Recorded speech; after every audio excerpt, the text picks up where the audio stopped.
teenage girl stuff, and I think there's a load of the stuff that is very important. I think it's bringing up lots of good issues, lots of good stuff. I do think there needs to be more discussions about periods, and there's that kind of thing of like, I'll be honest, I remember being 12 years old, and I don't think any of us guys in the class even knew what the hell was going on. We didn't know it was not told to us. We were just, you didn't need to know about it, so you weren't told about it. And I think, that if she does need to be brought up, but to come up with that as a main story point in the first episode was like, okay, you are really pushing buttons here all over the place of like you said, of just like, right, we're going to hit that, and we're going to hit that, and we're going to hit that, and we're going to hit that, and we're going to get everyone. But you're not going to get everyone rattled up because those people ain't watching this show. It was, I don't know, it was just like, yeah, I don't know. It was very strange for me. I will watch another episode to see if it kind of changes or if it can. But yeah, this for me was just like, yeah, this is just not. It's not for me. It's not. Okay. As I said in my review, it's not my cup of tea. So two things. One, I agree. Periods should be demystified completely. There's no reason that they shouldn't be able to talk about them just completely normally. It's absurd in the 21st century that it's still like, it's that women's issue thing, whatever. They don't have control over it. So it's not thing. Second thought, the only character I really identified with was the boyfriend of the mom. Yeah. Because he spends the entire episode just like looking like, what the heck am I doing here, with this very confused expression. It was like, I feel you on that one. Yeah, it was. Yeah, like I said, it was. I'm going to give it another go, but it's not. It just feels, actually, to be honest, like January have just been like a bit like, okay, Disney's really kind of, Disney Plus has not really been hitting out the park this month. I'll be honest. Next month we've got Clone Wars. I know we are getting Lamp Life at the end of the month. And we've got the Short Circuits coming next week.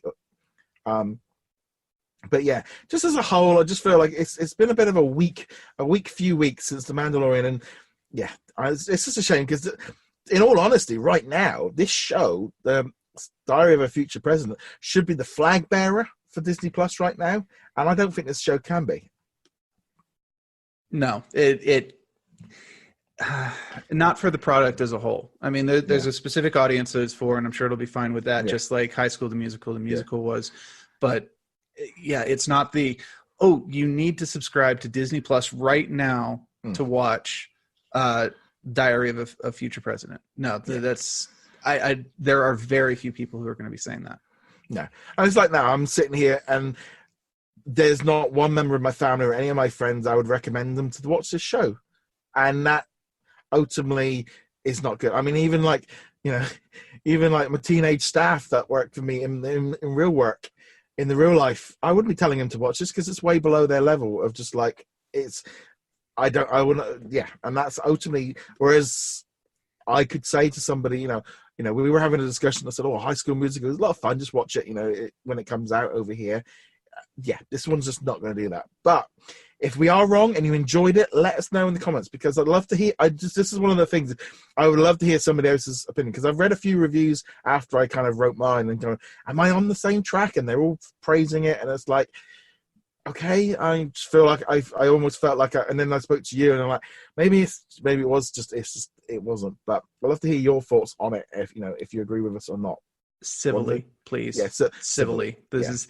I realize we're two middle-aged white guys talking about teenage girls and their issues. Totally willing to accept that we're completely wrong on this, but civil. Keep it civil. Yeah, it's that kind of situation. It's just like, we watched it. It's on Disney Plus. We're watching everything that comes onto it, and it's like, unfortunately, not everything we're going to like. But I also, it's an important thing as well, because I've had this said to us, well, you'll like anything that's on Disney Plus. It's like, no, I won't. If we don't like it, we will say it. We won't.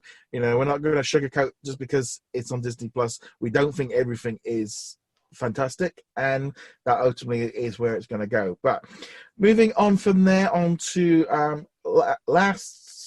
so what was new this week is, we had the episodes of Encore. We had Jeff Goldblum pick of the litter. I did watch the fifth episode of that one. Nice little easy fluffy show. But also we had like we had Antarctica, we had Randy Cunningham, we had some shorts as well, like superheroes and some Muppet Baby shorts and some bits and pieces. So it's nice to see us getting like that midweek drop, because like next week we're getting Bluey. They've kind of spreading out that library content to become almost like a weekly drop, which they've been doing in in January, which I think is definitely an improvement. Had everything just dropped on the 1st of January, it would have been a bit light. But I do appreciate them actually spreading out that library content a lot more than they have been, and not being fun as well. If you're putting 6 to 10 seasons of different shows on, don't put 40 seasons on the day one, because nothing gets anyone's attention then. But there again, we need that just added tab, or the recently added tab, to let people know that this stuff's on there. Or announcements, just news from Disney going, this is what's coming in, this is what's leaving. Just communication in general from Disney.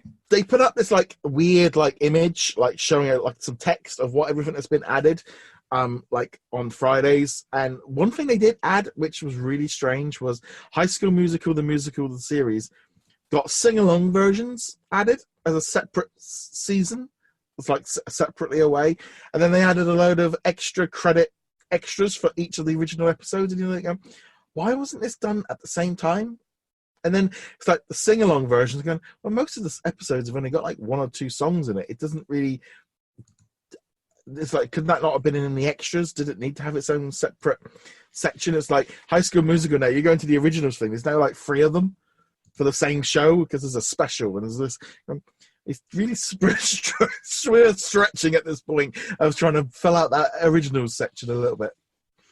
Yeah, this is clearly hey, look, we've got something entirely new, even though it's a marginal change. It's very similar to them re-releasing Frozen 2 in theaters as a sing-along version there too. Now, granted, there's more music in that, in a compressed format, but still, it's Disney going, let's keep it in people's minds, and also it gives us news, even if it's fluffy, even by Disney standards. Okay, a couple of quick things before we go off. Nominations: Kickball got nominated for Oscar at the Oscars. They've been nominated for Best Short. So that, I think that was good. There's a lot of nominations for Disney as a whole for like technical awards. Searchlight, I nearly went Fox. Searchlight got a lot of nominations as well. So definitely good from there. But Kickball stood out as the Disney Plus original.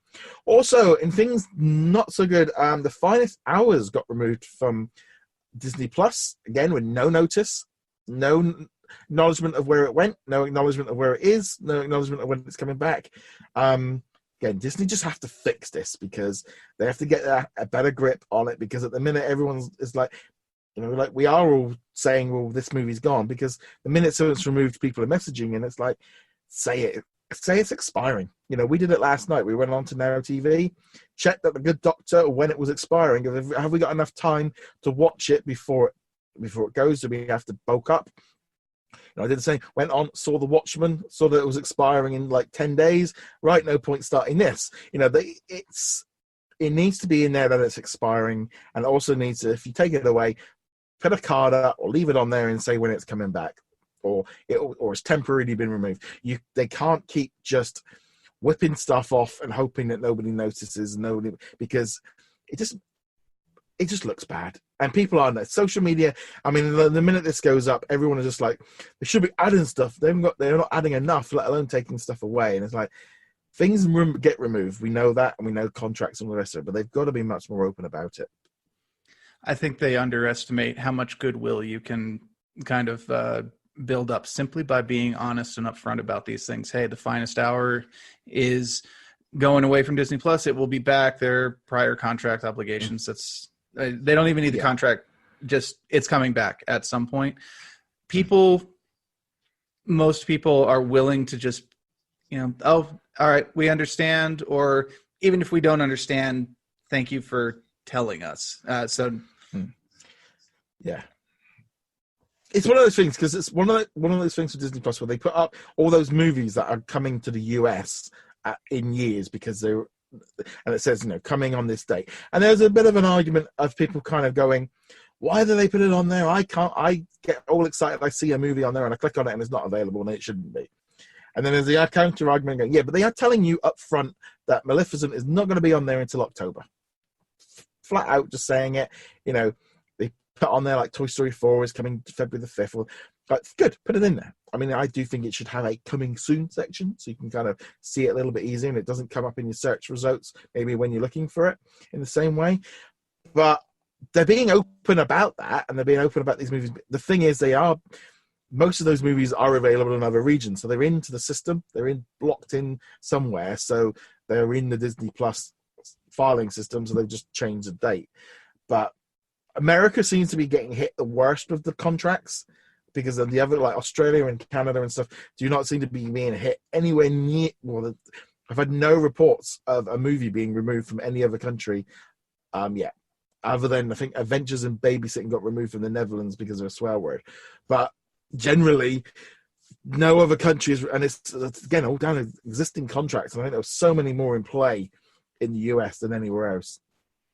Yep, that is definitely what it appears to be. And yeah, it's impacting Disney Plus's image. And again, simple amount of transparency. We don't need to see the full details of the contract. We don't need the how much money is involved or anything like. Just a simple announcement stating, yes, we know you're upset. It'll be back. Our hands are tied. Even just if it said that it's expiring in a week's time or something like that, just so people were a little bit more aware of it, and so they could kind of, and then when it's gone, put up saying it will be back. Even just put, we have a temporary error with this file, it'll be back once we fixed it. I mean, you do kind of think, if it is a technical issue, how long does it take to download and re-upload a video onto your system? Because I know on YouTube and all the rest of it doesn't take me a week to get a video down. And it's like, okay, you can have a few days grace, but it's like, if it is a technical issue, how long does it take to fix it? You would think it wouldn't take that long. I can't actually comment on that, because that involves things that I know about how my company works. But yeah, it does seem like it should be a little bit easier. Yes, I mean, it's like you got the disc with the free digital copy. You just need to move that onto there. That's it. You just really need to download it and re-upload it. But I know it's probably a lot more complicated than that. But in general terms, that's what people are looking at. Going, you've got the movie, you upload another version, you rip it off or do whatever you need to do. It shouldn't be taking weeks to kind of do. But there is probably a lot more involvement in it. But generally, like I said, more transparency, and they need to get on top of this. Because at the minute, people are very confused. I mean, like we mentioned earlier, Peacock announced all these DreamWorks animated shows coming to their system, and then Hulu put out, they come into our house as well, and people are going, wait, why are DreamWorks movies, animated series coming on to Hulu when they should be on Peacock? And they are on Peacock, and, all these different contracts and stuff. People are so confused over what's going everywhere at the minute. And, this is going to Netflix for this amount of time and this isn't. And we've got I think probably at least another 2 years of this hobgoblin mess of no one wanting to give up the contract if they've got it, and everyone trying to get back the contract if they haven't got it. Yeah, this is kind of the end result of all the years of cross-pollination. And with DreamWorks in particular. I mean, I know a lot of Disney Plus has been messy, but DreamWorks is all over the place because they've got existing contracts with Netflix. They've got upcoming contracts with Hulu. They've got the NBC deal. I would not want to be a lawyer over in their department, because it's got to be all over the place. I just have this vision of it's like trying to get hold of your TV shows. It's like a pen full of little animals, and every time you grab one, the other ones run out the pot. And they're all greased up. Yeah, I don't know. It's a mess, and it's going to take a few years to kind of get out, because it's like even down to the Hulu stuff. All the stuff with Fox movies, with HBO, and HBO Max, and all the rest of it. It's just all they're all just stuck to these contracts, and they've got to buy themselves out of them, or wait for them to expire. But that pretty much sums up the entire streaming wars, I think, for 2020. But nevertheless, make sure you do go check us out over at what's on disneyplus.com to keep up with all the latest. So join our Disney Plus Facebook group.